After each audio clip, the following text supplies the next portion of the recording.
Dr. Anti. Bismillahirrahmanirrahim. Selamat pagi. Assalamualaikum warahmatullahi wabarakatuh. Ujian promosi doktor untuk mencapai gelar doktor dalam bidang ilmu kedokteran bagi saudari Aristianti hari Selasa 12 Mei 2026 bertempat di Aula Profesor Dr. Junus Al-Katiri, PPDS, Fakultas Kedokteran Universitas Hasanuddin, dengan judul disertasi Potensi ekstrak etanol kombinasi lada hitam, pegagan, dan kunyit sebagai inhibitor enzim glutaminasi pada patologi eksitoksitas cedera otak. Kajian in silico, in vitro, dan in vivo pada hewan coba. Dekan Fakultas Kedokteran Universitas Hasanuddin, Ibu Profesor Dr. Hairani Rashid MKes, SPPD KGH SPGK Finasim sebagai Ketua Sidang Terbuka Ujian Promosi Doktor, promotor, kopromotor, dan para penguji memasuki ruangan ujian.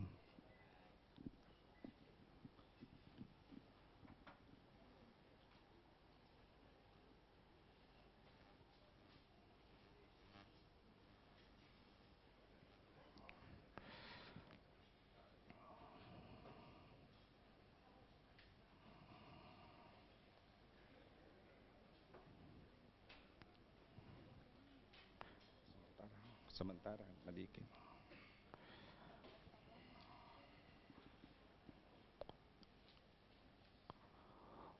Ujian promosi Dr. Saudari Aristianti dibuka oleh Ketua Sidang.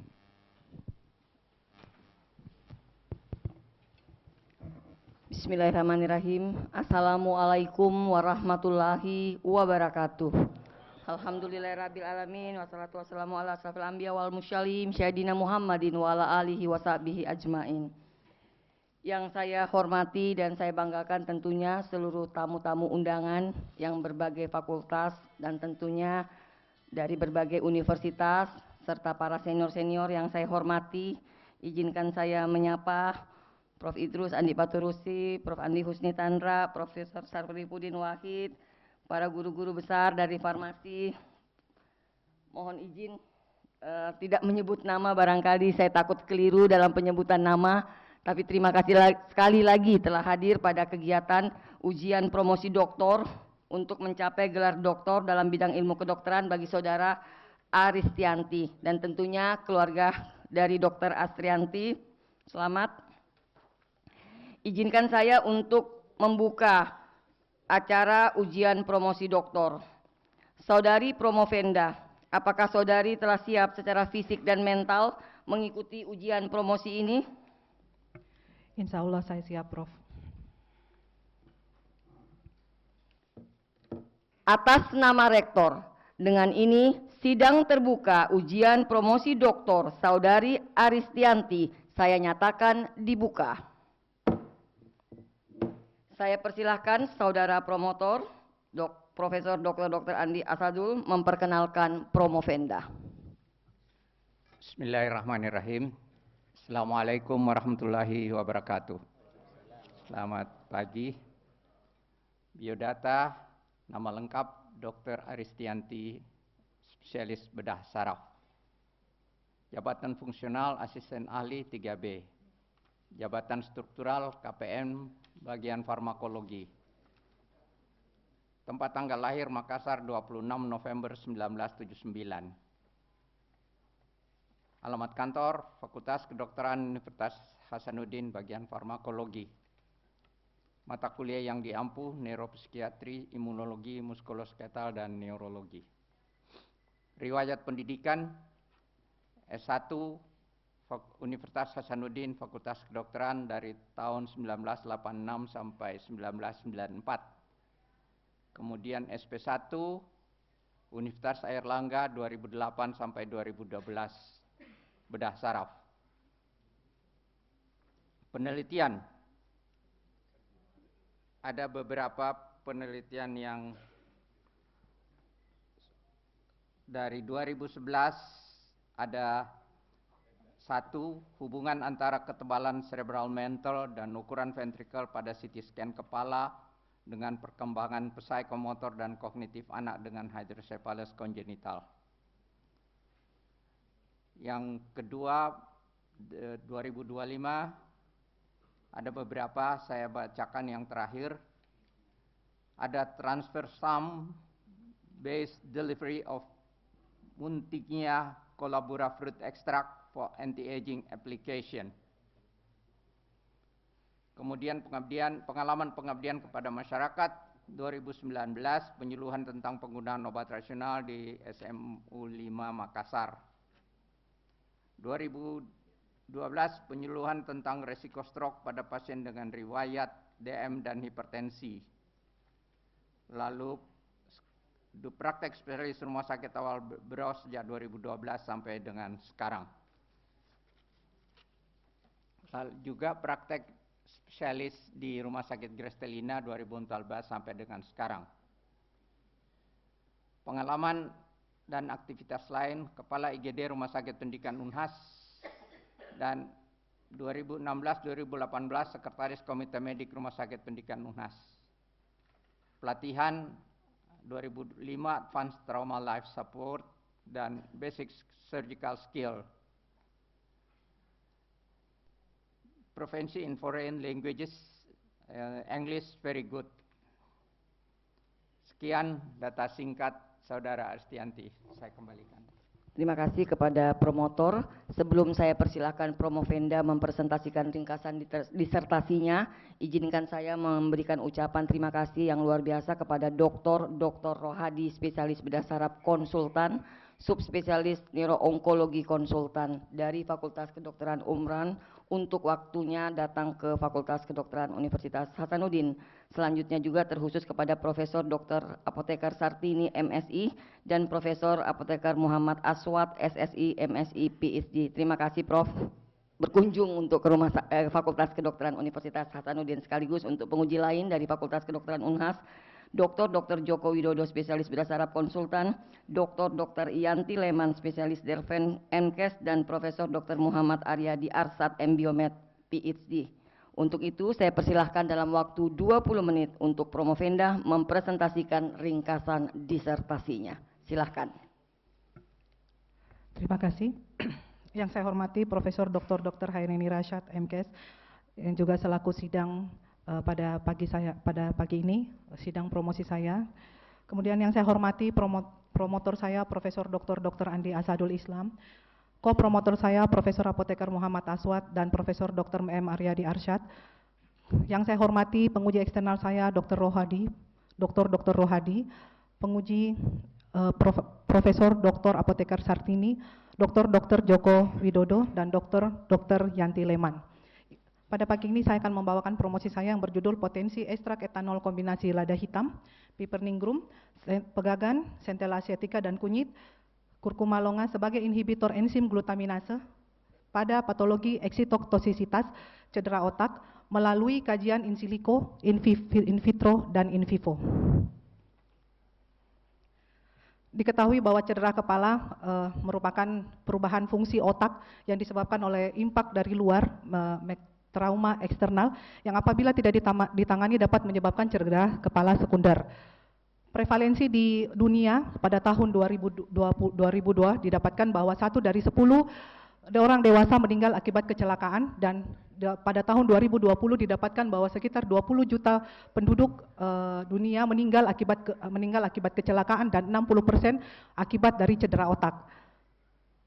Saya memilih proses eksitotoksisitas karena diketahui bahwa cedera kepala dapat menyebabkan beberapa mekanisme, yaitu paling pertama eksitotoksisitas, kedua melalui jalur neuroinflamasi, atau ketiga reaksi oksidatif stres, atau bisa menyebabkan kematian sel. Mengapa saya memilih untuk concern ke eksitotoksisitas? Karena menurut saya eksitotoksisitas merupakan jalur yang paling penting pada mekanisme cedera otak. Karena apabila tidak ditangani, dan eksitotoksisitas sendiri merupakan mekanisme yang paling pertama terjadi pada cedera otak, dan apabila tidak ditangani akan bisa menyebabkan mekanisme trauma otak yang lain seperti neuroinflamasi, reaksi oksidatif stres, dan bahkan bisa menyebabkan kematian sel. Ekstrak yang saya pilih adalah pegagan, lada hitam, dan kunyit. Ekstrak tunggal sendiri, baik pegagan, lada hitam, dan kunyit, telah banyak digunakan di bidang neuro disease, baik di penyakit-penyakit neurodegeneratif seperti Alzheimer, Parkinson, sudah terbukti memberikan efek kepada penyakit-penyakit neuro disease. Dan bahkan beberapa penelitian terakhir mereka menggunakan pegagan, lada hitam, dan kunyit kepada cedera otak. Namun belum ada penelitian yang mengkombinasi ketiga tanaman tunggal ini, dan belum ada saya dapatkan penelitian yang concern ke jalur eksitotoksisitas atau enzim glutaminase sebagai inhibitor enzim glutaminase. Ini merupakan salah satu alasan saya mengapa saya mengambil membuat penelitian ini. Rumusan masalah. Masalah penelitian ini saya melihat bahwa apakah terdapat pengaruh dari senyawa pegagan, kunyit, dan lada hitam yang selanjutnya saya sebut sebagai PKL pada cedera otak dengan cara menghambat enzim glutaminase. Dihadapkan dari penelitian ini saya mendapatkan gambaran pengaruh dari senyawa PKL pada cedera otak dengan cara menghambat enzim glutaminase melalui 3 kajian, yaitu in silico, in vitro, dan in vivo, di mana in vivo saya menggunakan parameter GRIA1, yaitu parameter AMPA dan GFAP. Saya berharap dari penelitian saya ini dapat memberikan informasi ekstrak PKL pada cedera otak dengan cara menghambat enzim glutaminase yang diujikan melalui 3 kajian. Untuk kajian pertama yaitu in silico, diketahui bahwa pendekatan in silico docking molekular itu memungkinkan untuk kita melakukan screening awal dan cepat untuk senyawa kandidat yang dapat berperan terhadap protein target. Pada saat ini saya mengambil protein target glutaminase dengan PDB ID 3A56 untuk memprediksi afinitas ikatan interaksi hidrogen dan residu kunci terhadap ligan asli yang yaitu aspargin 170, aspargin 117, glutamin 167, dan valin 266 sebagai potensi inhibisi kompetitif daripada ligan aslinya, natif ligan. Metode penelitian yang saya gunakan pada metode docking in silico ini yaitu pertama melakukan persiapan ligan dengan menggunakan aplikasi ChemDraw Ultra 80, kemudian dilakukan optimasi geometri hyperchem dengan hyperchem release V807, kemudian setelah mendapatkan optimasi diberikan penambahan atom H dan dilakukan melalui Autodock Tools, kemudian kami mencari native ligand melalui protein data bank, kemudian protein data bank dan tadi senyawa yang kita dapatkan melakukan simulasi docking menggunakan Autodock Vina. Didapatkan bahwa protein target yang saya dapatkan adalah protein glutaminase dengan PDB ID 3A56 dengan hasil analisa redocking native ligand memiliki nilai RMSD sebesar 1,5A. Nilai RMSD ini dinyatakan memiliki validitas yang sangat baik sehingga ukuran pocket interaksi ligan kopi dapat digunakan untuk mendapatkan senyawa pada masing-masing ekstrak. Senyawa pertama yang saya docking yaitu curcuma longa. Dari curcuma longa ini saya mendapatkan 64 senyawa metabolik sekunder dengan menggunakan senyawa kurkumin sebagai penanda. Saya dapatkan 5 senyawa yang saya pilih dari 64 yaitu kurkumin dengan afinitas negatif pengikatan minus 7,6, bis dimetoksikurkumin minus 7,6, alfa tumeron minus 6,0, 1 hidroksi 1,7 bis, 4 hidroksifenil, 3 metoksifenil, 6 heptena 3,5 dion sebesar minus 7,8, dan yang terakhir 1,5 bis, 4 hidroksi 3 metoksifenil, 1,4 pentadin 3,1 dengan nilai afinitas ikatan minus 7,5. Dari sini kami dapat melihat bahwa dari 5 senyawa ini memiliki afinitas ikatan minus 6 sampai dengan 7,8 yang lebih baik daripada native ligand yang kami dapatkan yaitu native ligand DON yaitu sebesar minus 5,4. Jadi dia lebih berikatan lebih negatif, lebih kuat. Kemudian salah satu contoh dari struktur yang saya perlihatkan yaitu pada senyawa 1,5 bis, 4 hidroksi 3 metoksifenil, 1,4 pentadin 3,1 yang dengan afinitas ikatan minus 7,5. Mengapa saya memilih ini juga? Karena residu asam amino yang didapatkan hampir sama dengan residu amino yang terdapat pada native ligand, yaitu aspargin 170, aspargin 117, glutamin 67, dan terdapat valin 266. Ini ikatan hidrogen. Senyawa yang kedua yaitu piperningrum. Dari piperningrum saya dapatkan 52 senyawa yang menghambat enzim glutaminase secara in silico dengan penanda yaitu senyawa piperin, di mana didapatkan dari 52 saya tampilkan 5 dengan afinitas terbaik yaitu piperin yang sebagai penanda sendiri memiliki ikatan minus 7,2, egonol minus 5,4, asam sinamid minus 5,5, asam piperik minus 6,4, CMPD 1 minus 6,4. Sebagai contoh salah satu saya tampilkan piperin yang merupakan penanda pada senyawa piperningrum dan merupakan senyawa yang terbanyak pada piperningrum. Ini saya dapatkan bahwa piperin merupakan senyawa dengan ikatan afinitas yang sangat baik di antara senyawa piperningrum yang lain. Piperningrum memiliki afinitas yang paling tinggi. Yang terakhir adalah Centella asiatica. Dari Centella asiatica saya mendapatkan 56 senyawa yang teridentifikasi dapat menghambat enzim glutaminase dengan 6 senyawa yang saya pilih yaitu Centella saponin C dan turunan asiatikosid yaitu asiatikosid B, D, E, dan G dan salah satu senyawa flavonoid quercetin 3,0 rhamnosid. Kita lihat bahwa di sini senyawa pegagan memiliki afinitas yang sangat kuat, sangat tinggi, bahkan ada yang mencapai minus 9,2. Jadi rata-rata minus 7,9 sampai dengan minus 9,2 untuk Centella asiaticanya. Ini salah satu senyawa yang saya perlihatkan, hasil docking dari ligan natif dan senyawa asiatikosid G dengan nilai afinitas minus 8,5 terdapat residu yang sama dengan natif ligan yaitu glisin 667 dan aspargin 170 pada ikatan hidrogen. Kemudian untuk in vitro, saya membuat ekstrak kombinasi dari Simplicia, tiga tanaman tadi yaitu pertama pegagan, kunyit dan lada hitam, di mana saya membuat 3 formula. Formula pertama pegagan dengan kadar 50 gram dan kunyit sebesar 50 gram dan lada hitam sebesar 50 gram dengan menggunakan pelarut etanol 1500 mg. Saya sebut sebagai formula 1. Kemudian formula 2 pegagan sebanyak 25 gram, kunyit sebanyak 50 gram dan lada hitam sebanyak 50 gram dengan pelarut etanol 70% 1250 mg.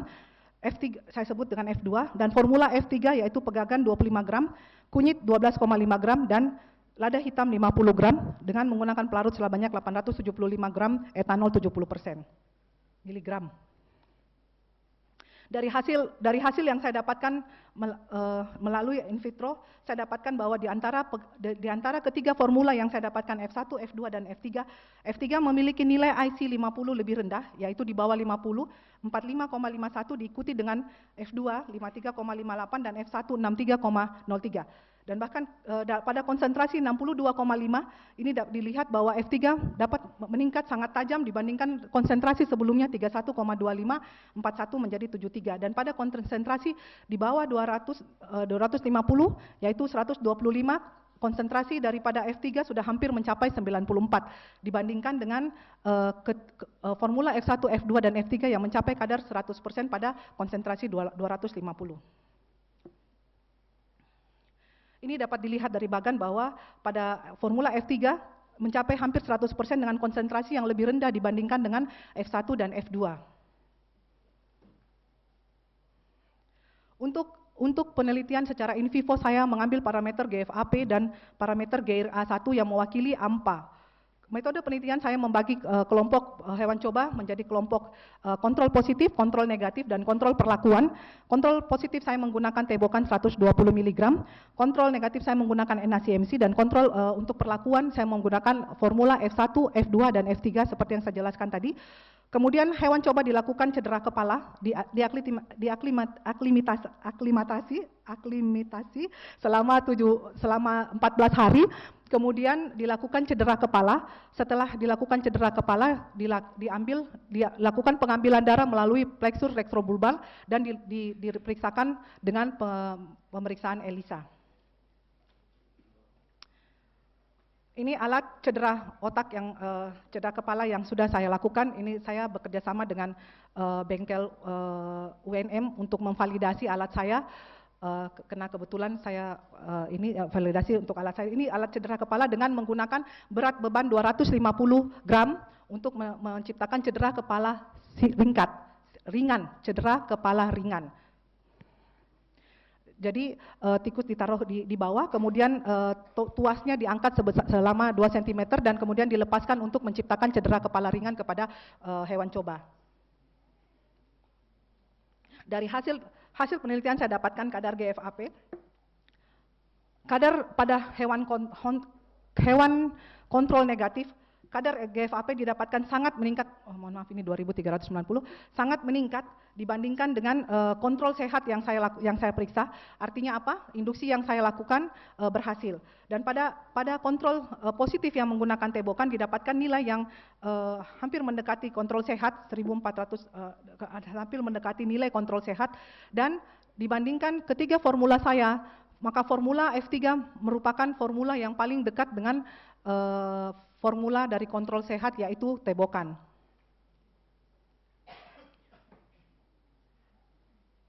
Pada diagram didapatkan bahwa kontrol sehat dengan F3 induksi memiliki nilai signifikan, demikian juga dengan kontrol sehat dengan kontrol negatif yang dilakukan induksi memiliki nilai signifikan. Kemudian untuk parameter GRIA, kita lihat bahwa pada parameter GRIA, pada kontrol negatif didapatkan nilai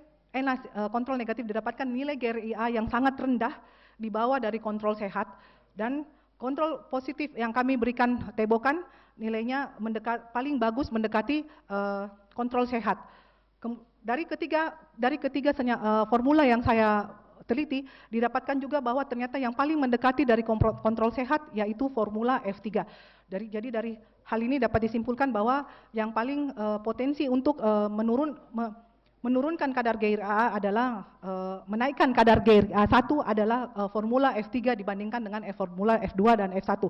Walaupun formula F2 dan F1 juga didapatkan peningkatan dari hasil GRIA. Pada uji statistik didapatkan bahwa kontrol sehat dengan kontrol F3 induksi kami dapatkan nilai signifikan, begitu juga dengan kontrol negatif dan negatif dan F3 induksi didapatkan nilai signifikan. Dan F1 induksi dengan F3 induksi didapatkan nilai yang signifikan. Kesimpulan, bahwa secara in silico, senyawa kunci yang saya dapatkan asiatikosid, centella saponin dari pegagan, kurkumin, alfa-tumeron dari kunyit, piperin dari lada hitam, memiliki ikatan residu glutamin via hidrogen dengan afinitas -8 sampai dengan -10 lebih baik dibandingkan daripada ligan natif. Hal ini dapat bisa disimpulkan bisa memiliki potensi sebagai inhibitor daripada enzim glutaminase.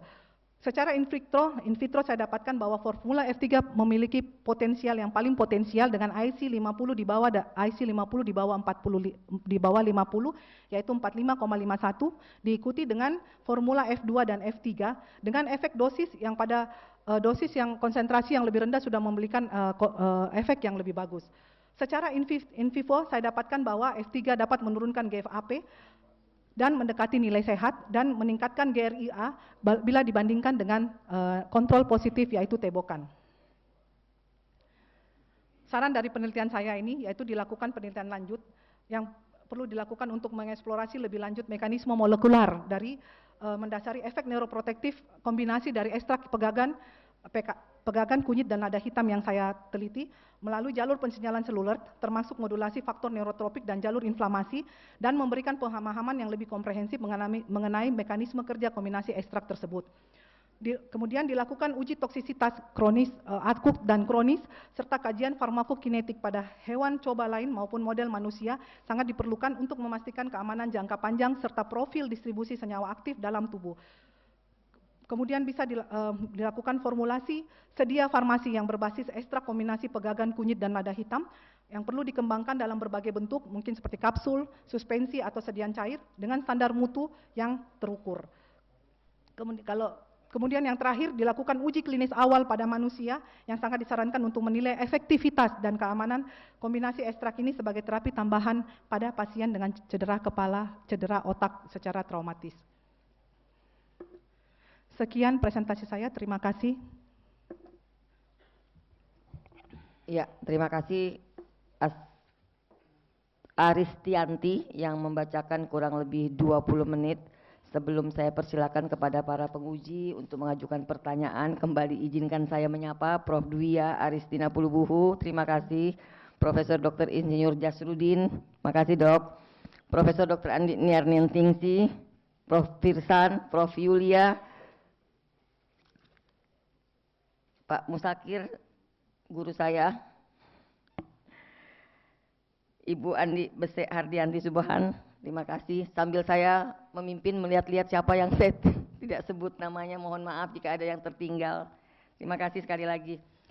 Kita masuk kepada babak diskusi untuk mendengar pertanyaan atau sanggahan. Di Fakultas Kedokteran ada pembatasan bahwa setiap penanya hanya diberikan waktu sekitar 5 menit untuk memberikan pertanyaan ataupun sanggahan. Namun untuk Dr. Rohadi, saya berikan waktu sekitar 50 menit untuk bertanya kepada Promovenda. Silakan Dr. Rohadi. Terima kasih pimpinan sidang, Prof. Bismillahirrahmanirrahim. Assalamualaikum warahmatullahi wabarakatuh. Selamat pagi, salam sejahtera untuk kita semua. Yang kami hormati Ibu Dekan, pimpinan sidang, Prof. Hairani Rashid, Prof. Irfan Idris, Prof. Andi, Prof. Aryadi Arsyad, Prof. Aswad, Prof. Sartini, Terjoko, Triyanti, kemudian para guru saya, Prof. yang hadir yang tidak bisa saya sebutkan satu-satu. Terima kasih waktunya sudah diberikan kesempatan, Prof. Yang pertama, selamat dulu kepada Dr. Anti, karena beliau sudah sampai sekarang, ini sudah panjang perjalanannya ya, penelitiannya. Saya ingat dulu 2023 ya, sampai sekarang. Jadi tentang potensi ekstrak etanol kombinasi lada hitam, pegagan, dan kunyit sebagai inhibitor enzim glutaminase pada patologi eksitoksisiti cedera otak. Kajian siliko in vitro dan in vivo pada hewan coba. Untuk penguatan mungkin Dr. Anti seperti yang saya bilang, untuk diketahui bersama bahwa untuk cedera otak kami sebagai klinisi sangat membutuhkan obat-obat baru yang memang asli milik Indonesia. Saat ini kita ketahui tadi salah satu yang dipresentasikan Dr. Anti adalah misalnya kayak Tebokan, itu bukan dari kita. Kemudian MLC 901 itu bukan dari kita, itu adalah traditional Chinese medicine. Kemudian ada analog ACTH dari Rusia dan sangat mahal, Prof. Dan kami sendiri sebagai klinisi yang sehari-hari kita nangani cedera otak sangat ingin ada obat baru yang memang miliknya Indonesia. Alhamdulillah penelitian Dr. Anti ini salah satu menyambut daripada rencana ke depan bagaimana obat-obat herbal Indonesia itu bisa berguna di kita. Untuk itu kami pribadi, Prof, dari sejak awal mengawal penelitian Dr. Anti ini kami sangat luar biasa, dan kami berharap nanti menjadi berdampak ya, karena kita sekarang kan kampus berdampak. Jadi suatu obat yang bisa kita gunakan di klinisi. Tidak hanya selepas selesai S3 selesai, Dok, karena memang kalau bisa nanti pelanjutan klinis seperti yang juga teman-teman lakukan yang lainnya. Karena kalau kita bicara stem cell itu mungkin lebih mahal, Prof, dibandingkan kalau obat yang seperti ini. Dr. Anti sebagai Promovenda saat ini kita ketahui bahwa Dr. Anti kan melakukan in silico, in vivo, dan in vitro ya.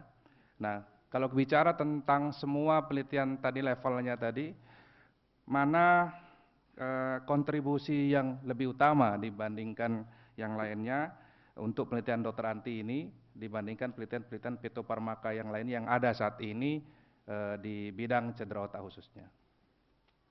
Seperti itu. Kemudian Ya, boleh lanjut lagi. Masih ada waktu 45 menit. Dok. Siap.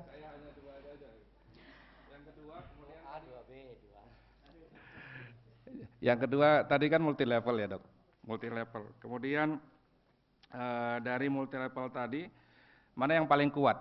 Yang sampai saat ini kan ada secara evidence base dari antara semuanya itu yang paling kuat di antara yang 3 tadi, yang tentunya nanti yang tadi Dr. Anti disarankan pingin ada pembuktian lebih lanjut. Ya, itu yang paling kuat bagaimana, dan kami sendiri, Prof, berharap ini ada kelanjutannya ke klinis dan sampai menelurkan suatu obat yang kami juga pakai gitu. Karena terus terang sampai saat ini belum ada yang memang milik Indonesia. Mungkin seperti itu, Prof, yang kami bisa tanyakan. Terima kasih. Silahkan. Siap, terima kasih Dr. Wadi. Jadi saya membuat kajian in silico, in vitro dan in vivo. Tentu yang paling penting adalah in vivo untuk melihat uji aktivitas. Tapi saya memprediksi, saya melakukan in silico untuk memprediksi awal. Kira-kira ekstrak saya ini berguna enggak kalau saya lanjutkan untuk in vivonya. Secara in silico kita bisa memprediksi dia bisa enggak betul-betul menghambat enzim glutaminase. Begitu juga pendukung sebagai in vitronya. Jadi kalau saya langsung ke in vivo nanti tidak ada database sebelumnya yang saya gunakan sebagai basic bahwa ini bisa sebagai enzim glutaminase, penghambat enzim glutaminase, maka in vivo saya bisa saja tidak berhasil baik dari induksi dan sebagainya. Dan saya sudah mencari secara literatur dokter, belum ada yang kebanyakan TBI itu mereka meneliti tentang neuroinflamasi. Untuk eksitotoksisitas sendiri hampir tidak ada dan enzim glutaminase hampir tidak ada. Jadi makanya saya concern untuk eksitotoksisitas dan dengan melakukan kajian 3 kajian tersebut. Kemudian yang kedua, dari penelitian saya sudah melihat dari in vitro dan in vivo. In vitro dan in vivo saya melihat bahwa ketiga formula saya ini ternyata F3 ini yang memiliki potensi paling bagus untuk bisa menjadi inhibitor dari enzim glutaminase. Jadi kemungkinan kalau saya melakukan penelitian lanjut maka saya akan lebih menggali tentang formula dari F3-nya ini untuk penelitian lanjut saya, sehingga insya Allah formula saya bisa digunakan untuk dan bermanfaat. Ya, makasih Saudara Prof. Fendus. Mungkin ada satu lagi Prof. terakhir. Bila mana ingin dilanjutkan ke klinis, metode yang paling pas untuk dipakai Dr. Anti untuk sebagai metode untuk membuktikan khasiat daripada obat ini gimana Dok? Nanti di klinis. Karena kita kalau di dunia bedah ini di klinisi kan agak sulit melakukan randomized control trial ya. Terima kasih. Jadi sebelum saya gunakan untuk uji klinis pasti saya melakukan uji keamanan dulu dokter. Jadi melakukan uji toksisitas akut dan kronis. Setelah itu lanjut ke uji klinis. Uji klinis untuk ke semua makan memang mau digunakan untuk manusia. Tapi saya maksudnya untuk formula saya ini memang saya gunakan untuk bukan sebagai terapeutik tapi sebagai untuk saat ini masih sebagai adjuvan terapi. Jadi terapi tambahan untuk pasien-pasien dengan cedera otak untuk mencegah jangan sampai terjadi cedera otak sekunder itu. Terima kasih Dok. Terima kasih Saudari Prof. Fendi. Saya sangat puas dengan jawabannya. Terima kasih Prof. Ya, terima kasih Dr. Rohadi. Jadi kita sudah bisa mendengar jawaban dari Prof. Venda ya, jelas sekali bahwa mungkin sudah banyak yang melakukan in silico, in vitro, in vivo. In vivo kita harapkan memang pasti akan langsung bisa dilanjutkan penggunaannya. Sedangkan in silico dengan hadirnya AI sekarang ini, mungkin era-era inilah yang akhirnya menjadikan in silico berkembang sangat pesat ya. Jadi salah satunya ya Dr. Anti melakukan hal tersebut. Terima kasih. Selanjutnya saya persilakan kepada Profesor Dr. Apoteker Sartini MSI. Prof, tidak lebih dari 5 menit.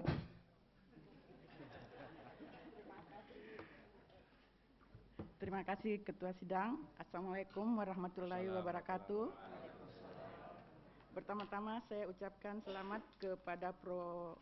Venda, Dr. Anti, demikian juga untuk keluarga dan Fakultas Kedokteran Unhas. Saya kira penelitiannya ini sangat bagus ya, jadi bisa menuju tahap hilirisasi. Nah, mungkin yang ingin pertama pertanyaan saya mungkin perlu dijelaskan bagaimana peranan enzim glutaminase pada cedera otak sehingga kita perlu mencari inhibitor enzim tersebut. Yang kedua, kalau kita lihat dari segi IC50 itu memang ada beda tapi tidak terlalu beda jauh. Jadi sebenarnya kalau kita lihat ya bisa digunakan 3-3. Jadi ini perbandingan simplicia ini belum dosis. Jadi ini adalah perbandingan simplicia untuk mendapatkan ekstrak. Yang menjadi masalah kita tahu bahwa untuk sampai ke sawar otak itu perlu itu agak susah. Nah, minimal IC50-nya untuk sebagai inhibitor itu 45,51 mikrogram per mililiter.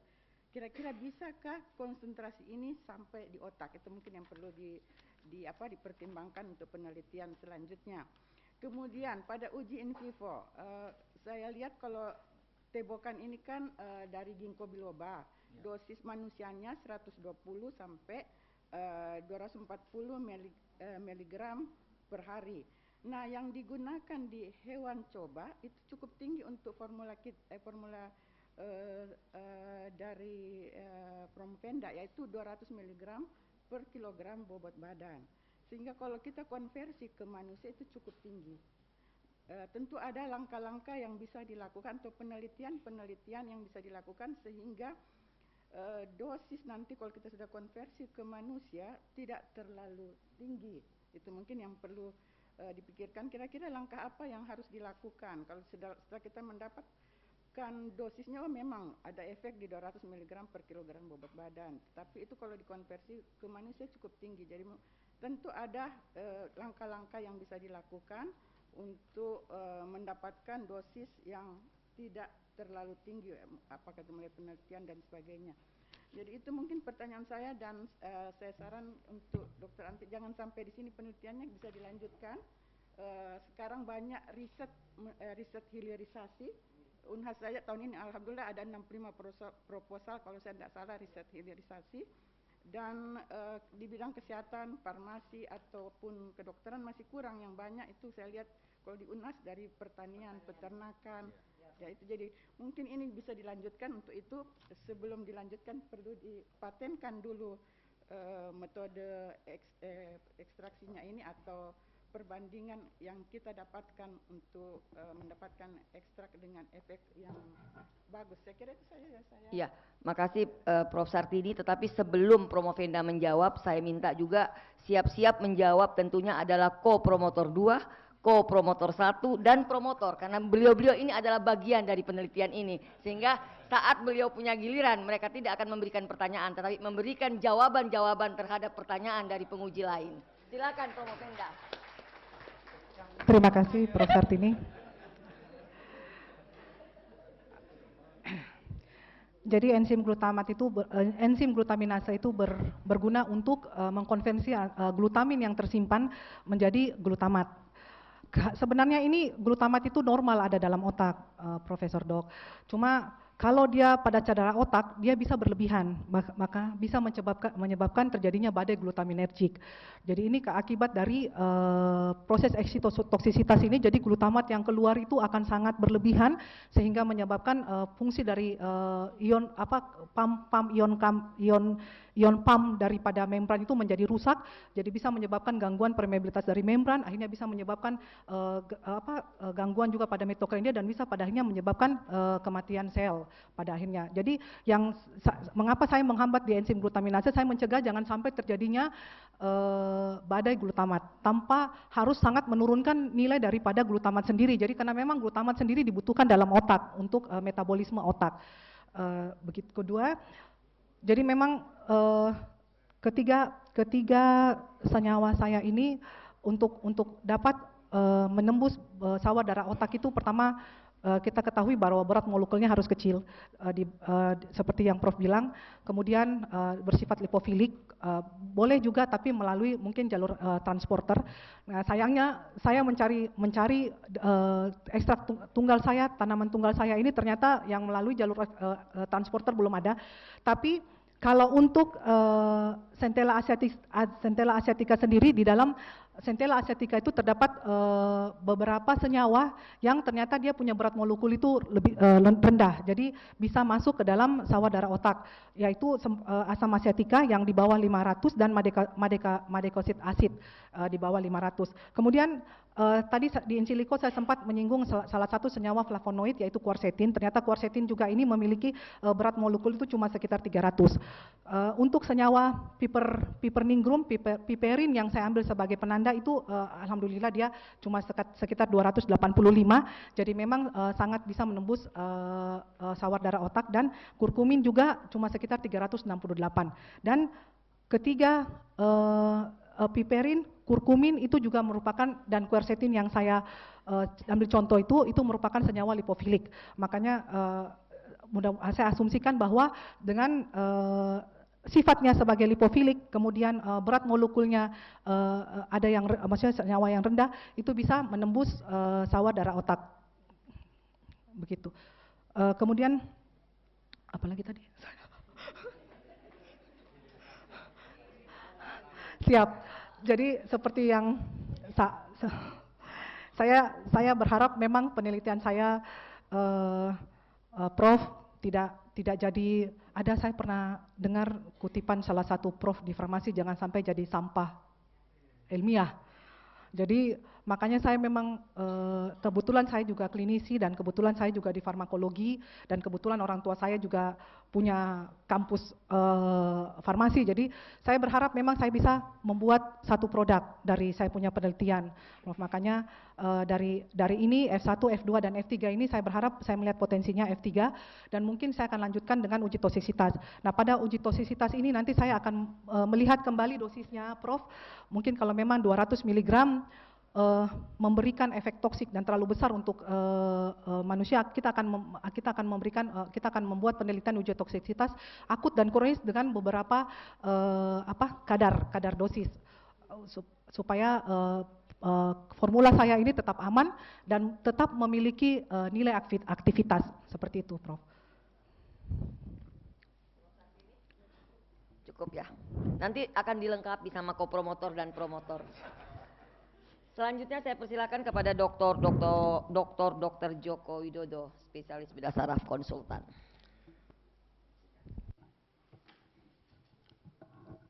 Bismillahirrahmanirrahim. Assalamualaikum warahmatullahi wabarakatuh. Terima kasih pimpinan sidang Prof. Hairani. Pertama-tama saya ucapkan selamat untuk Dr. Aristianti yang sudah sampai ke promosi. Kemudian izinkan saya menyampaikan salam hormat saya untuk guru-guru saya, Prof. Husni, Prof. Idrus, dan Prof. Sarifudin Wahid, dan para guru besar yang hadir pada kesempatan ini. Saya bersama-sama dengan tim, dengan Dr. Aristianti kan mulai dari awal kan sudah banyak diskusi. Jadi mungkin saya tidak akan bertanya mengenai substansi karena sudah banyak apa yang kita pertanyakan, apa yang saya pertanyakan itu sudah tertulis di dalam naskah disertasi yang saudara tulis. Nah, pasti yang namanya penelitian ada ya, sedikit banyak ada kekurangan, Dr. Aristianti ya. Dan memang saya lihat jarang dari seorang bedah saraf itu meneliti mengenai fitofarmaka yang nantinya akan menjadi ya syukur-syukur nanti jadi produk untuk neuroprotektif. Ya. Nah, saya belum melihat tulisan di sini yang mungkin akan bisa dilanjutkan untuk penelitian selanjutnya. Kira-kira kekurangan apa saja dari penelitian saudara ini? Itu yang pertama. Nanti mungkin ada yang kedua, dua saja nanti. Persilakan. Siap. Terima kasih Dr. Joko. Jadi memang penelitian saya ini tidak luput dari kekurangan. Kekurangan pertama, ketika saya selesai melakukan ekstrak kombinasi simplicia dari pegagan, lada hitam dan kunyit, saya tidak mengukur kadarnya kembali. Jadi bisa saja kadar yang sebelumnya itu tidak sama dengan kadar yang awalnya 50 itu tidak sama dengan yang hasil proses maserasi dari ekstrak kombinasinya.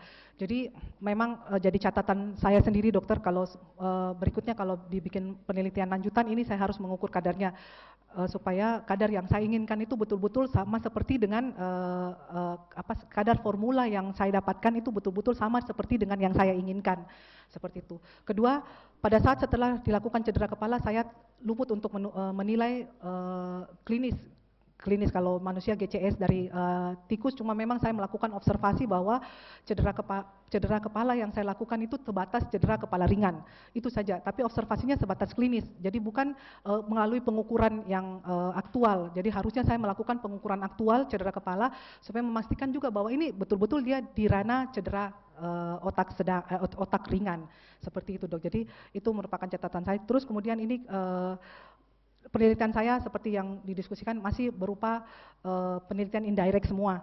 Makanya saya kasih saran bahwa mungkin berikutnya kita bisa meneliti jalur directnya. Jadi bagaimana mekanisme kerjanya dari senyawa saya ini betul-betul secara molekularnya bagaimana, di mana dia kerja secara signifikan, enzim glutamisasi yang mana dan sebagainya, itu bisa lebih terjabarkan. Seperti itu, Dok. Terima kasih.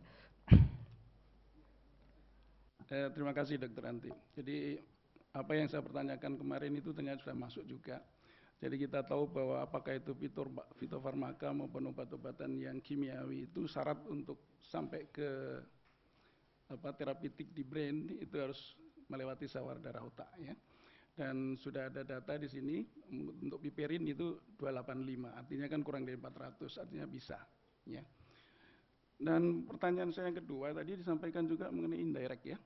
Jadi memang penelitian kita ini sudah bagus. Nah, cuman efek indirectnya yang kita belum ya, indirect. Dan di saran yang nomor 2 itu kalau saya baca itu penelitian lanjut secara langsung ya. Apa yang dimaksud penelitian lanjut secara langsung? Karena kan kita baru menilai ya efek itu dari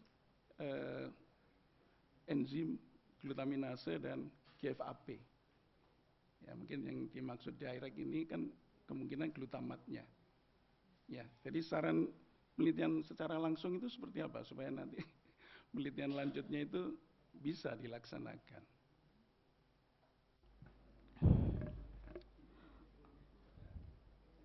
In vivo. In vivonya ini pada tikus gitu, supaya bisa nanti diterapkan pada manusia.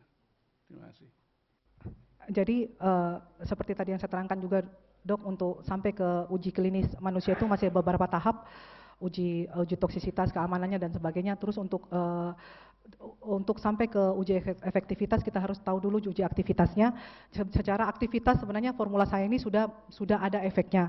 Cuma memang semuanya penilaiannya indirect melalui laboratorium ELISA seperti itu. Jadi kalau mau direct mungkin kita lihat dari jalur biomolekularnya, jalur yang langsung memeriksakan enzim glutaminasenya, atau mungkin mengukur kadar langsung di otak, apakah betul ada glutamat atau GFAP, langsung pemeriksaan langsung pada organ yang kita tuju, organ otak seperti itu. Atau kalau otak atau bisa melalui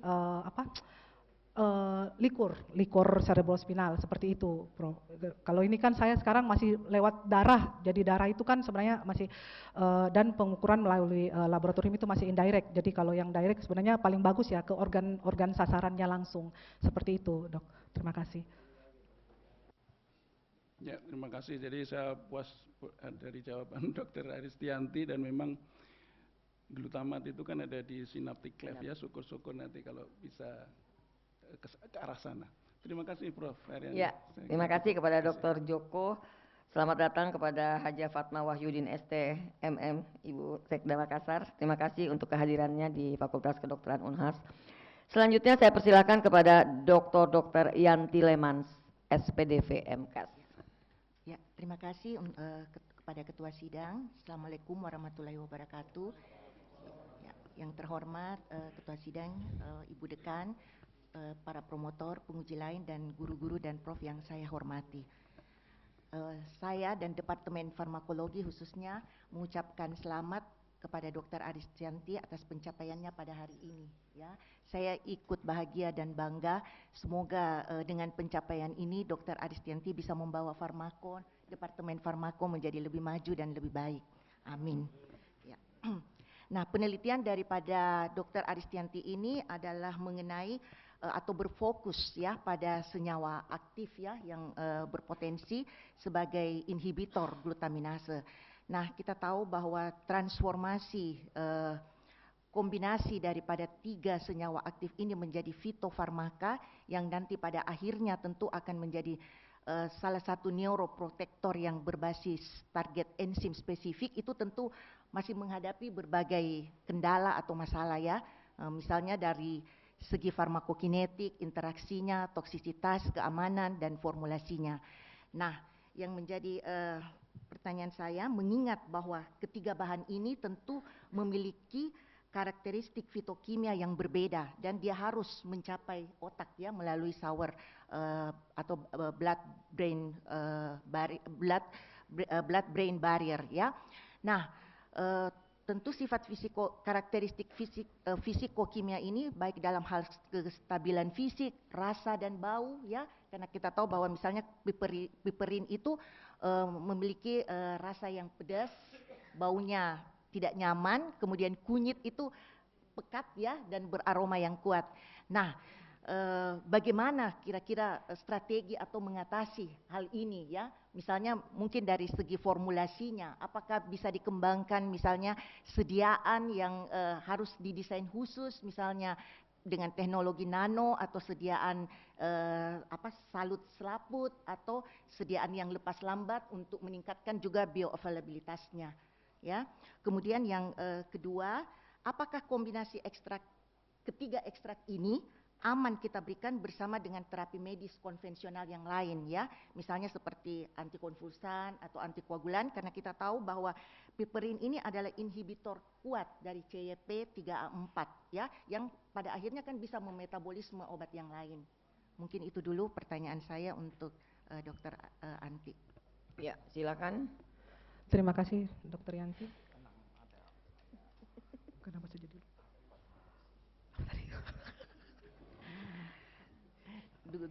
Dr. Anti terlalu bersemangat ini.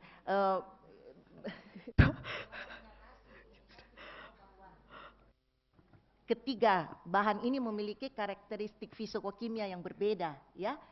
Jadi kayak piperin yang saya katakan bahwa dia mempunyai aroma yang kuat, rasa yang pedas, kunyit dia pekat, kemudian aromanya juga kuat. Nah, bagaimana pencampurannya? Awalnya itu juga interaksi farmaseutiknya. Jadi sebelum kita mencampur, sebelum kita memberikan obat, apakah nanti bisa terjadi perubahan-perubahan fisikokimia, misalnya terjadi pengendapan atau perubahan warna yang pada akhirnya akan menyebabkan kombinasi dari ketiga ini menjadi kurang aktif atau tidak aktif sama sekali. Siap. Sediaannya, siap. Jadi challenging dari penelitian saya berikutnya ini memang pemilihan sediaan untuk formula saya. Pertama karena otak itu organ yang sangat terlalu diproteksi sama BBBB. Tidak semua obat bisa tembus ke dalam BBBB. Tapi sediaan yang sekarang kalau untuk pengurangan rasa dan sebagainya itu mungkin kita bisa memilih nanti sediaan kalau dia sudah dalam bentuk kapsul atau dalam bentuk tablet itu kan sudah hilang dok aroma dan sebagainya. Dan sekarang kalau yang paling challenging itu adalah bagaimana caranya dia bisa menembus BBBB karena kalau piperningrum dengan kunyit itu saya sudah cari mungkin agak aman dok, kena berat molekulernya. Yang challenging ini memang di Centella aceticanya. Jadi Centella acetica ternyata senyawanya banyak yang berat molekulernya tinggi, tapi memang ada beberapa yang kayak quercetin itu dia lebih rendah. Tapi kan sekarang teknologi farmasi berkembang dok, jadi teman-teman di farmasi sudah membuat sediaan bentuk nanopartikel, mudah-mudahan saya tidak salah nanopartikel. Dan kemarin sempat diskusi sama kopromotor dan promotor mengutip merujuk kepada salah satu obat dari Rusia yang mahalnya minta ampun tapi sangat bagus, itu dari Rusia. Mereka sediaannya itu dalam bentuk nasal, dan nasal itu memang paling cepat tracknya untuk ke otak. Jadi kemarin saya bertanya sama kopromotor saya, kalau seandainya di farmasi sini sudah bisa membuat nasal, sediaan nasal tidak nasal drops, mereka bilang bisa. Jadi mudah-mudahan ke depannya pasti butuh bantuan dari teman-teman juga di Fakultas Farmasi untuk membuat sediaan yang cocok untuk formula saya ini. Tapi memang kalau saya memilih dokter, saya memilih untuk intranasal karena saya melihat sendiri kalau oral itu kan banyak track yang harus dilewati, belum asam lambung dan sebagainya. Tapi kalau paling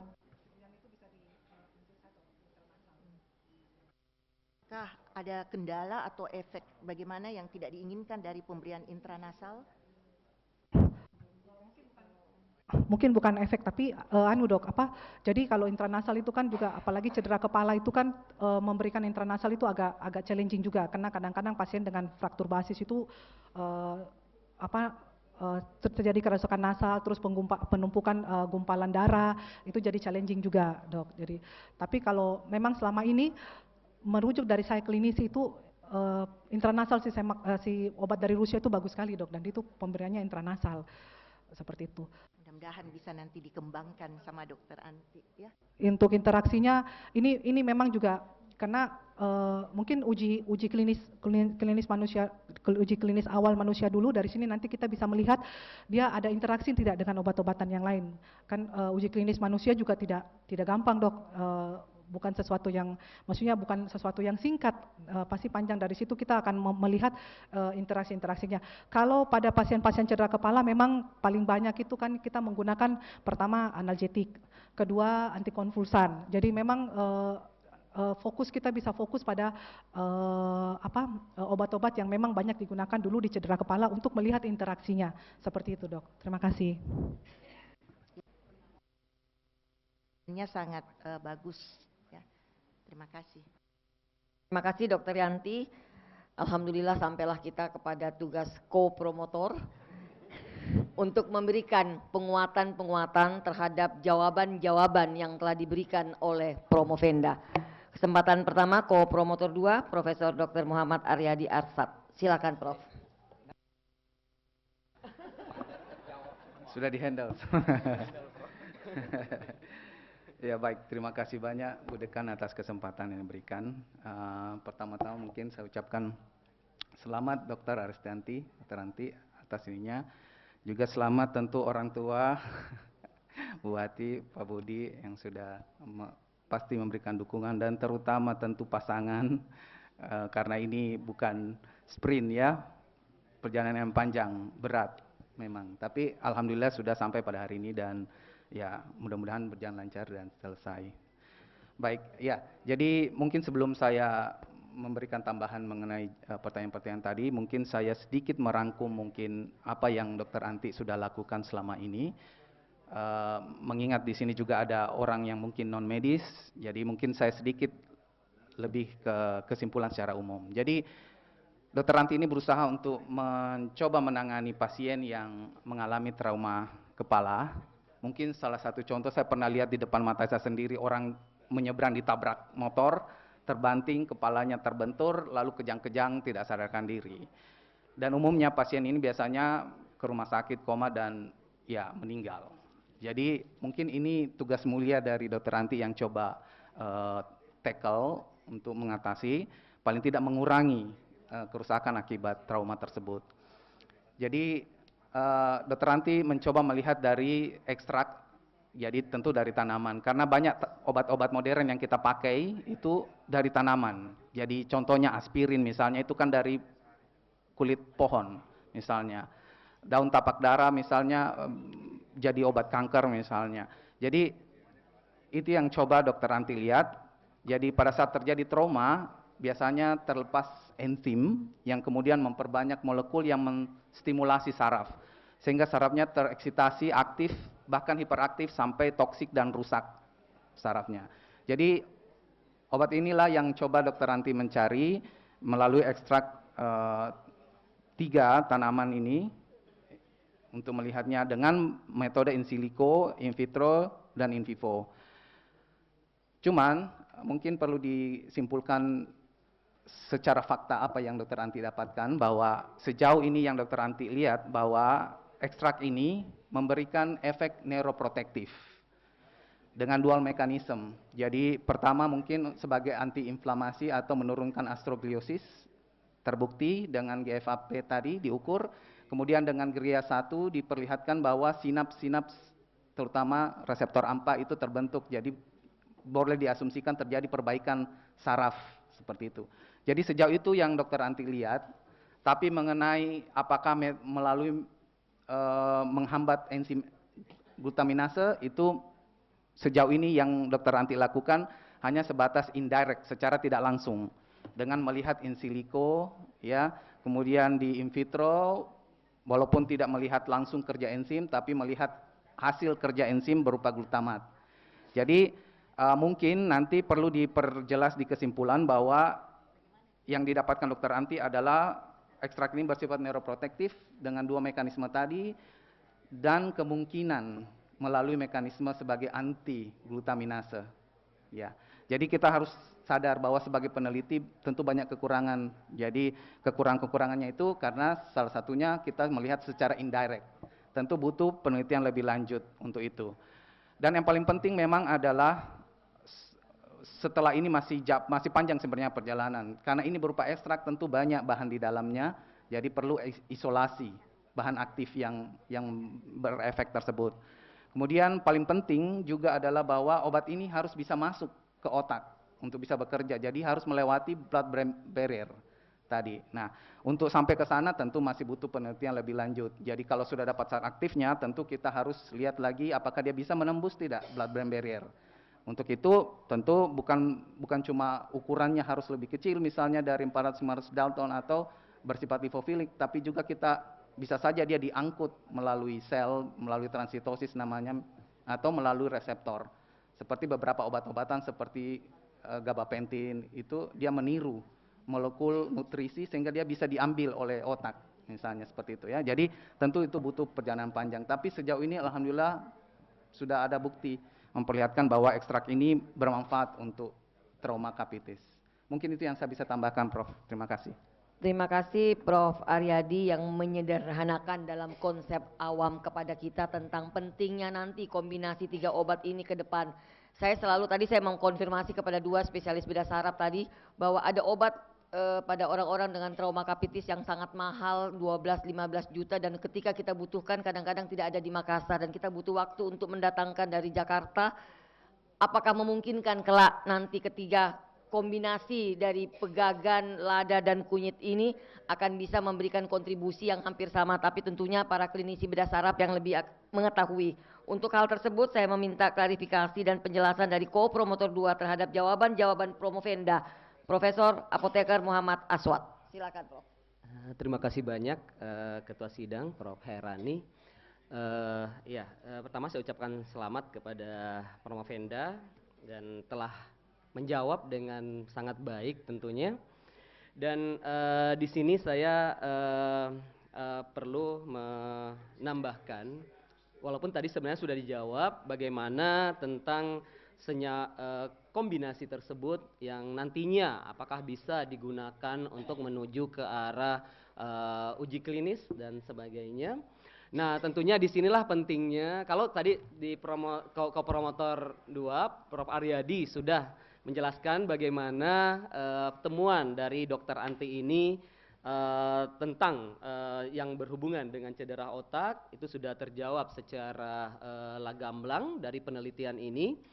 Dan disinilah pentingnya kolaborasi antara medisin dan juga farmasi. Jadi kedokteran dengan farmasi tentunya harus bekerja sama dengan baik untuk bisa mendapatkan suatu produk yang tentunya baik ya, dan kemudian juga aman pastinya.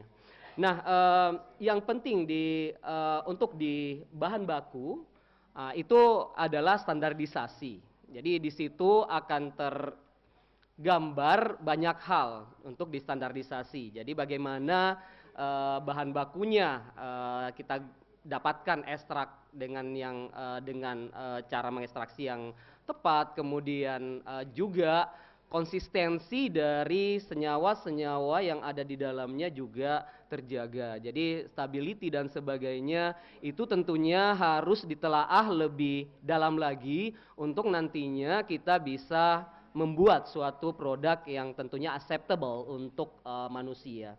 Nah, kemudian yang berikutnya adalah tentunya kita memformulasi sediaannya ini seperti apa.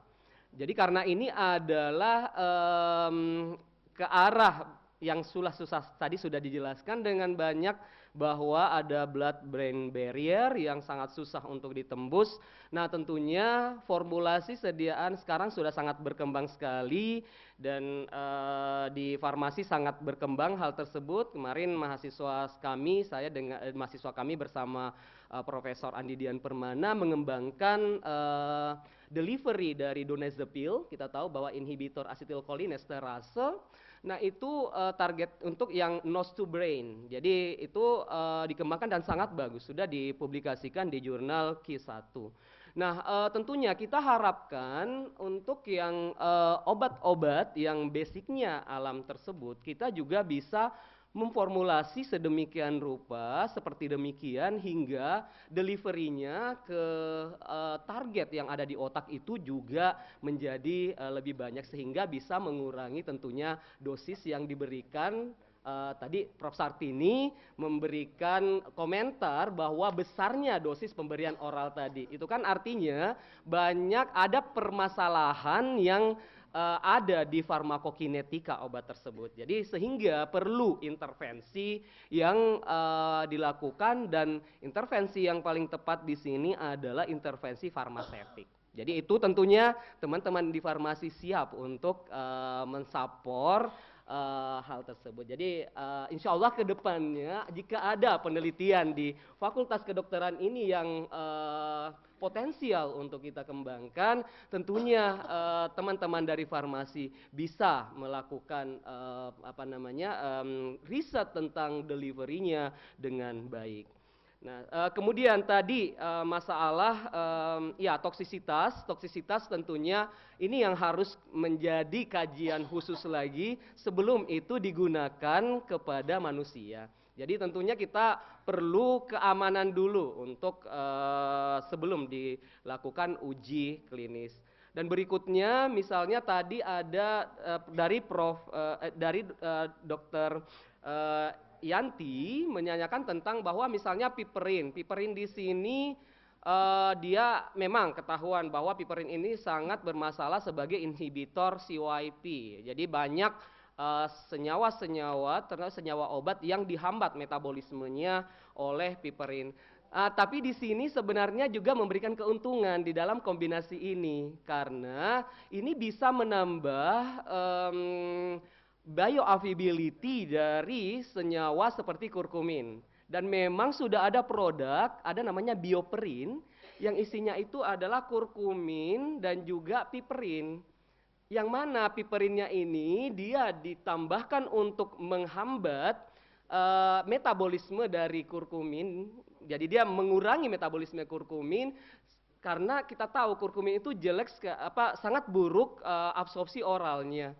Nah, sehingga kalau jelek absorpsi oralnya kemudian kita hambat metabolismenya, ini akan menambah bioavailability dari kurkumin itu sendiri. Jadi ini sebenarnya mungkin ini menjawab dari hasil penelitian dari Dr. Anti ini secara in vivo.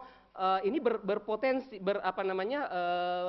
kombinasi ini menjadi sesuatu yang baik. Kenapa? Karena memang ada sinergitas yang di dalamnya termasuk di masalah farmakokinetika. Jadi, tapi ini mungkin nanti perlu telaah yang lebih mendalam untuk itu. Saya kira itu dari saya, Prof. Saya kembalikan ke Ketua Sidang. Terima kasih.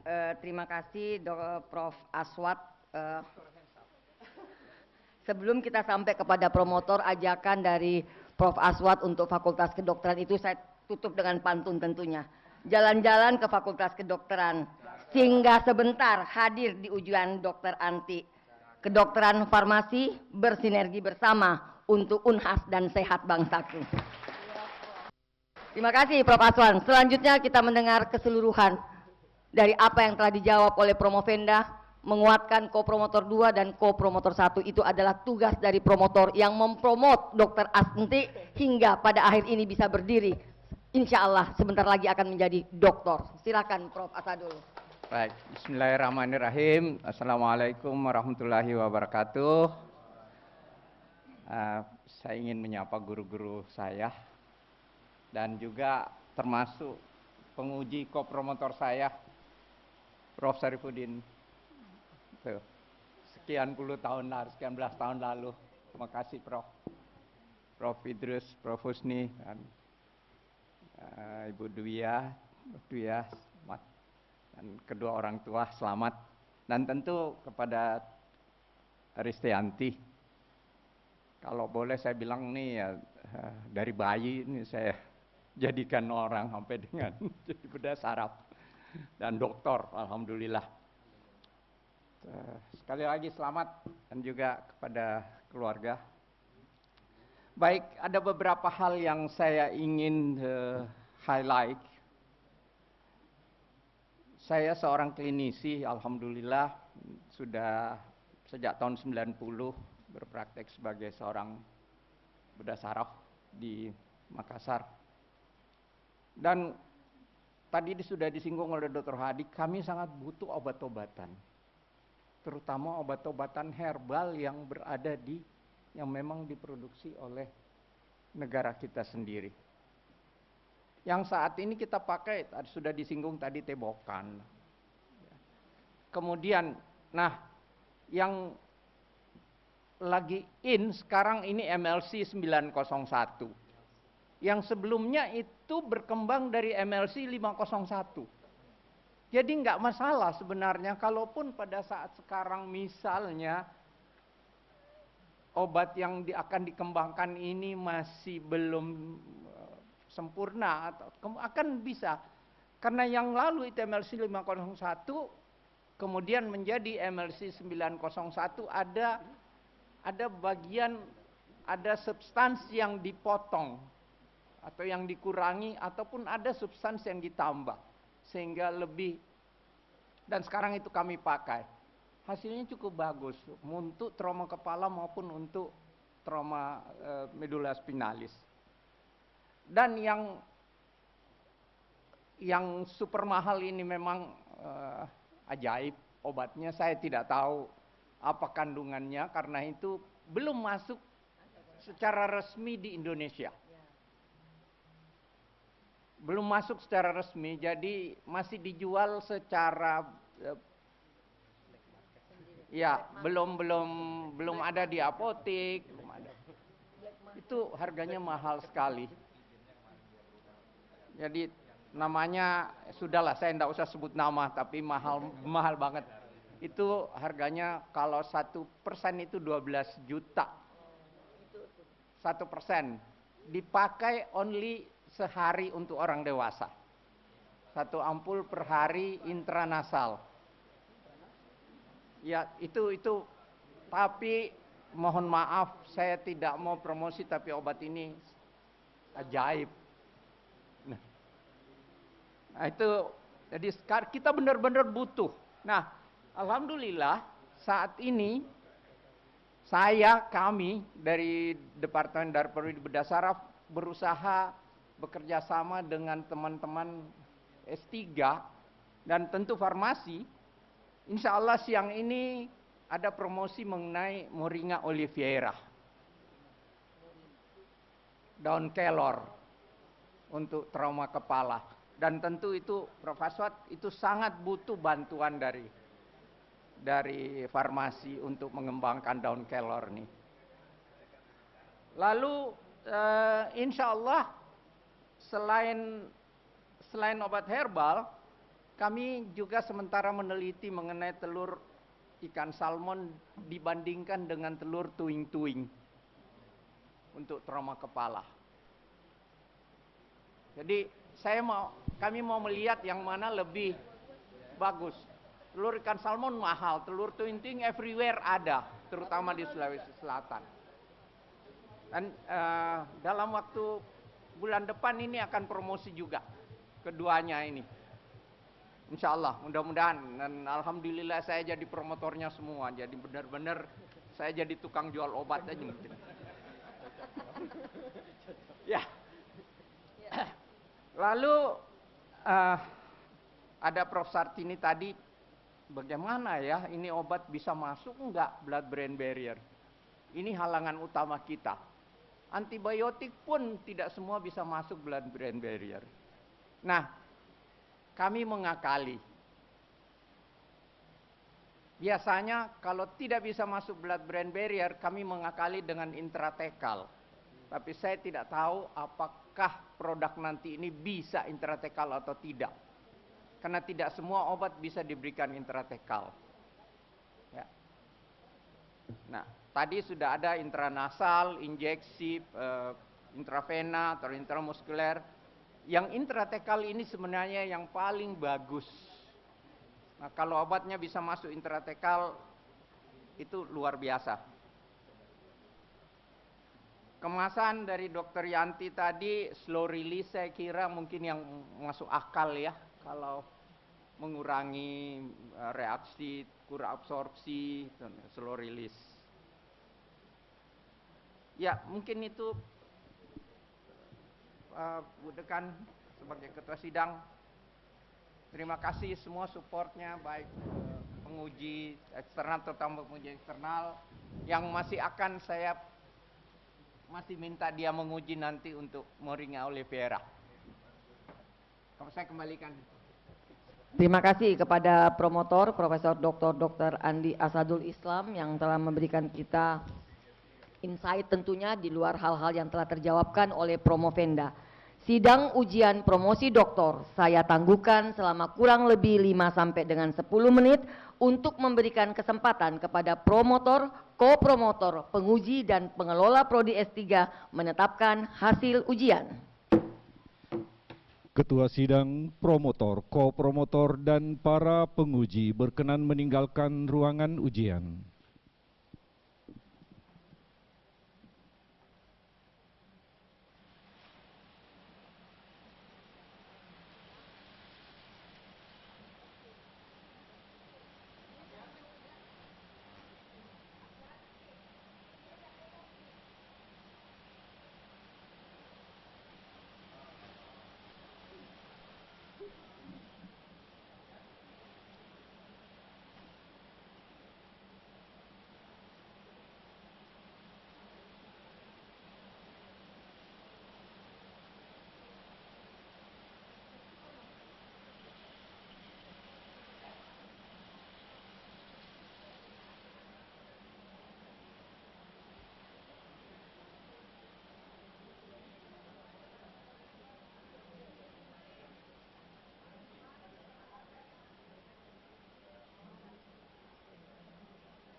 Lihat.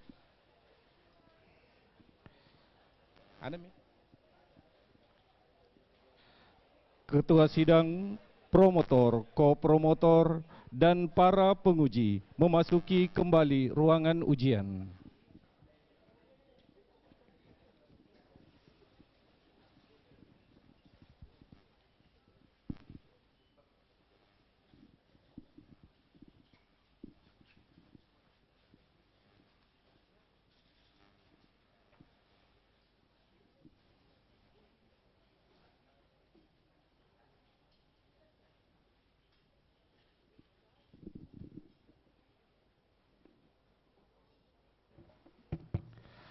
Sidang ujian promosi doktor dibuka kembali oleh Ketua Sidang.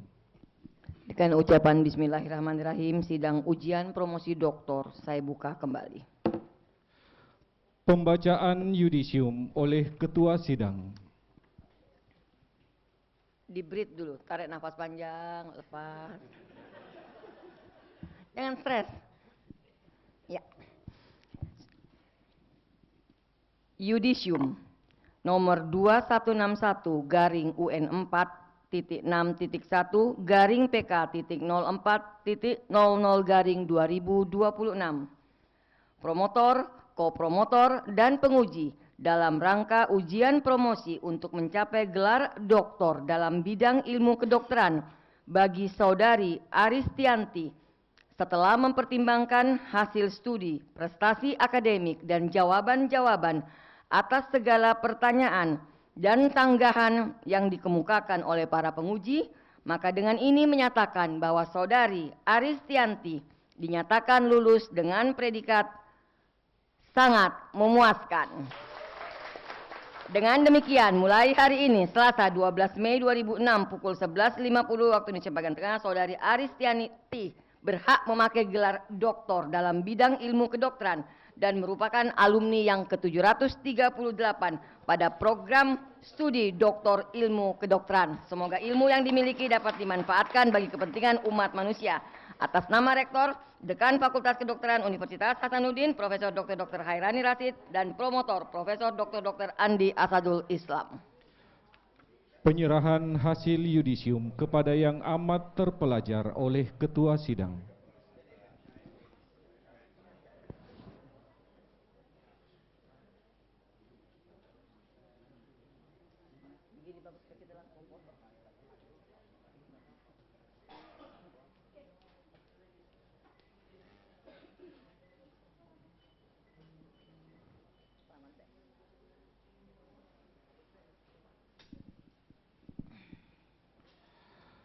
Penyerahan piagam penghargaan dari Dekan Fakultas Kedokteran Universitas Hasanuddin kepada penguji eksternal oleh Ketua Sidang.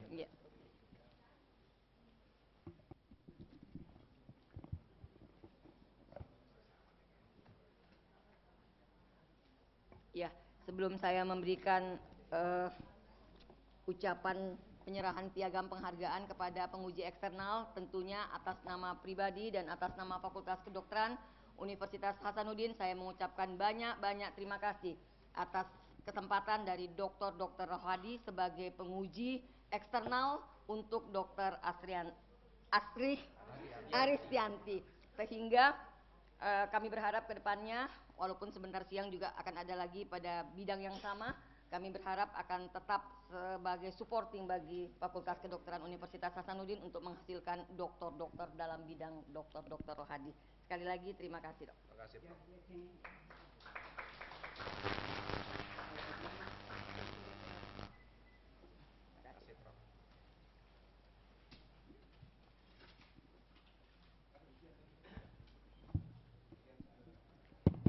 Saya persilahkan saudara promotor memberikan pesan-pesan khusus kepada yang amat terpelajar, Dr. Aristianti, spesialis bedah saraf. Bismillahirrahmanirrahim. Assalamualaikum warahmatullahi wabarakatuh. Selamat siang.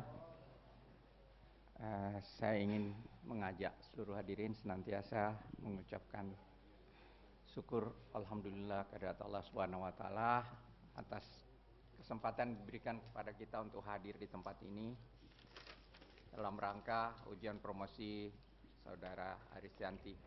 Dan juga selawat taslim kepada junjungan kita Muhammad SAW. Pertama tentu selamat pada Saudari Aristianti yang amat terpelajar, Dr. Aristianti, spesialis bedah saraf. Dan juga selamat kepada keluarga, ayah, ibu, dan suami berserta anak-anak.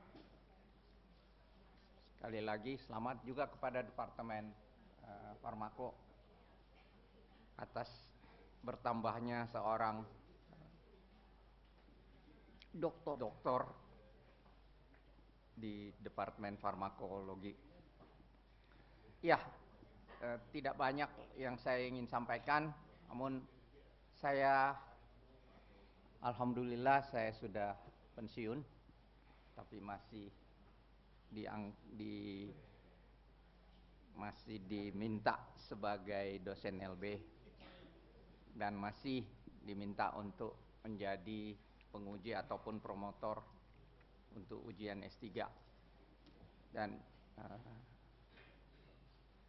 saya ingat waktu pengukuhan guru besar, satu hal yang saya sampaikan adalah saya ingin membuka prodi bedah saraf di FK Unhas, dan alhamdulillah itu sudah terjadi. Jadi janji saya di pengukuhan sudah, but mungkin tidak cukup karena itu tidak hanya harus membuka, tetapi harus berlangsung seterusnya.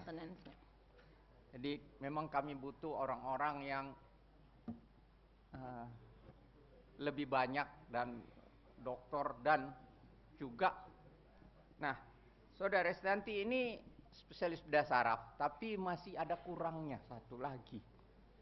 Harus konsultan. Kami masih kekurangan konsultan. Di bedah saraf sedikit ya, boleh?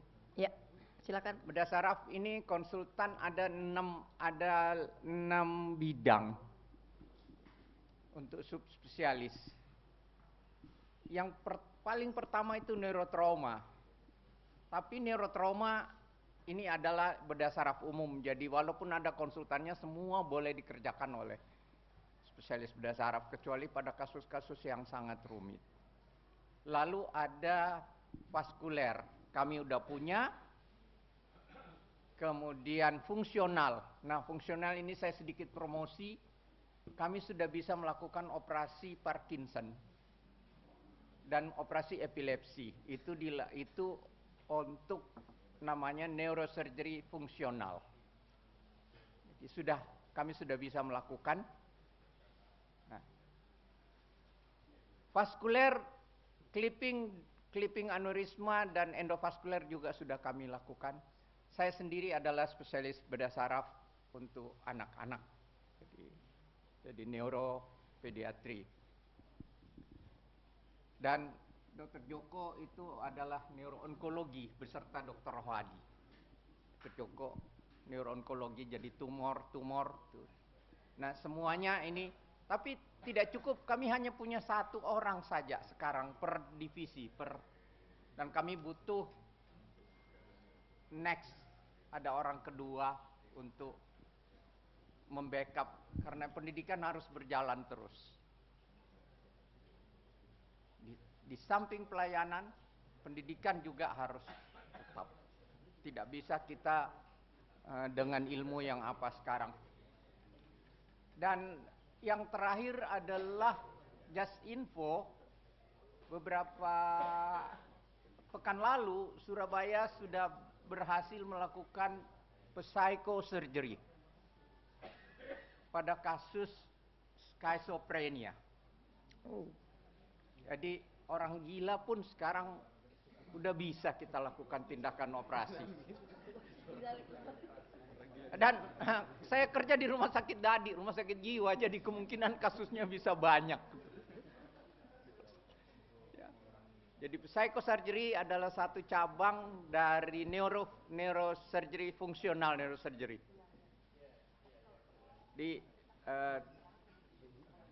jadi tidak tertutup kemungkinan yang sakit-sakit jiwa itu sebenarnya ada sesuatu yang di otaknya yang bisa diperbaiki.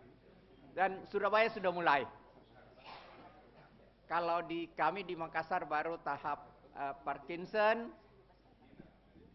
kemudian dengan gangguan gerak itu, intention tremor itu sudah bisa kami lakukan. Kemudian yang tic fasial atau nyeri wajah itu sudah kami lakukan. Dan sekali lagi saya berharap anak-anakku, adik-adikku yang ini berdasar muda, saya sudah expire, jadi marilah kita yang lain yang lebih muda itu lebih menunjukkan kinerja yang lebih bagus. Dr. Aristianti, selamat. I need you untuk menjadi pengganti kami ini yang expired. Yang bilang Ibu dekat ya. Terima kasih sekali lagi. Selamat. Sekian. Assalamualaikum warahmatullahi wabarakatuh.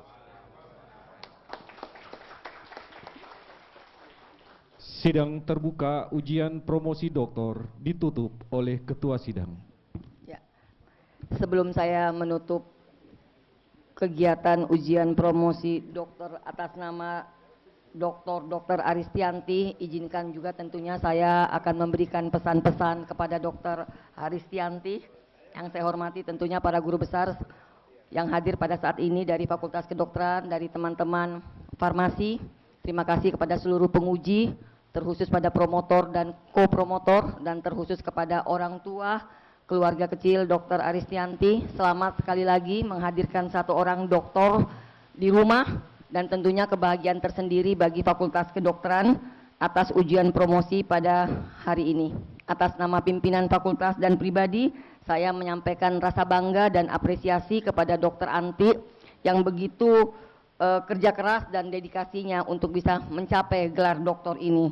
Dan ini tentunya merupakan pencapaian yang luar biasa, seiring tadi apa yang dikatakan oleh Prof. Asadul, guru kita, mentor kita, pendiri dari program studi bedah saraf, tentunya sebagai orang yang berkaki dua. Berkaki dua mengandung makna. Dr. Anti adalah dosen di farmakologi, tetapi mempunyai kompetensi dalam bidang bedah saraf. Maka sepanjang saya menjadi dekan tentunya, saya akan mencatat dan langsung meminta kepada wakil dekan 2, bahwa per hari ini saya minta proses untuk Dr. Aristianti untuk bisa masuk sebagai staf di bedah saraf. Dan itu menjadi saksi tentunya adalah para guru-guru saya di sini, para yang lain-lainnya, bahwa saya akan minta Dr. Aristianti untuk menjadi berkaki dua. Dan itu terjadi pada saya sebenarnya.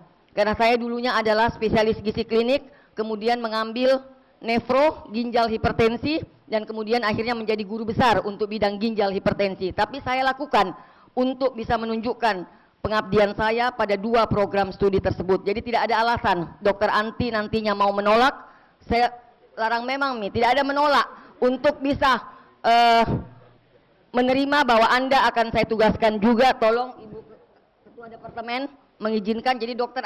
Yanti Leman ini adalah Ketua Departemen Farmakologi. Jadi ada saksi semua, alhamdulillah. Ketua Departemen Farmakologi menyetujui. Bukan expire, Prof, maksudnya para petinggi bedah saraf juga ada di sini, dihadiri oleh para guru-guru kita. Maka amanah ini harus dijalankan, Dr. Anti. Bantulah kami untuk mengembangkan program studi, ada juga teman-teman yang lainnya untuk bisa bergabung untuk mengembangkan program studi bedah saraf. Kami masih perlu banyak staf-staf muda. Dan memang pada periode saya di dekan periode 1 dan kemudian alhamdulillah berkat semua support yang luar biasa dari para guru-guru saya, kakak-kakak saya tentunya yang guru besar, saya bisa melanjutkan untuk periode kedua. Tapi memang obsesi saya adalah saya mau mencetak SDM muda yang pada akhirnya akan menguatkan Fakultas Kedokteran. Dan alhamdulillah hari ini Dr. Anti hadir di tengah kita sebagai salah satu usia, wajah muda semuanya, untuk menjadi salah seorang staf dari program studi bedah saraf yang memang saat ini Sudah akreditasi unggul, Prof ya? Sudah akreditasi unggul dan kami masih butuh staf-staf muda untuk mengembangkan, termasuk tentunya untuk SP2 ke depannya. Dan begitu banyak yang antusias untuk memasuki bedah saraf, sampai Prof Asadul dan timnya bingung untuk menentukan siapa yang harus diterima untuk melanjutkan pendidikan bedah saraf. Sehingga semakin banyak staf-staf muda yang berkumpul atau bergabung, maka tentunya kita akan bisa bermain perbandingan antara mahasiswa dan dosen. Maka untuk hal tersebut, kembali lagi saya menegaskan, insya Allah proses akan berjalan, Dr. Anti segera bergabung nanti juga di bedah saraf. Sekali lagi terima kasih dan lanjutkanlah penelitian ini. Lonceng keilmuan kita tentunya akan berhenti ketika kita tidak melakukan penelitian. Sehingga gelar doktor yang ada sekarang ini harus dibuktikan bahwa makin banyak hasil dari penelitian-penelitian yang akan kita jalankan. Itulah sebenarnya side dari seorang doktor. Mohon untuk bisa dijalankan, dikembangkan penelitian ini sehingga akan memberikan support kepada Fakultas Kedokteran, tentunya Universitas Hasanuddin. Terima kasih. Dengan ucapan alhamdulillah, sidang terbuka ujian promosi doktor Universitas Hasanuddin dengan resmi saya tutup. Baik, selanjutnya foto bersama. Untuk itu kami undang maju ke depan Ketua Sidang, promotor, ko-promotor, dan para penguji untuk berfoto bersama dengan Dr. Aristianti, spesialis bedah saraf.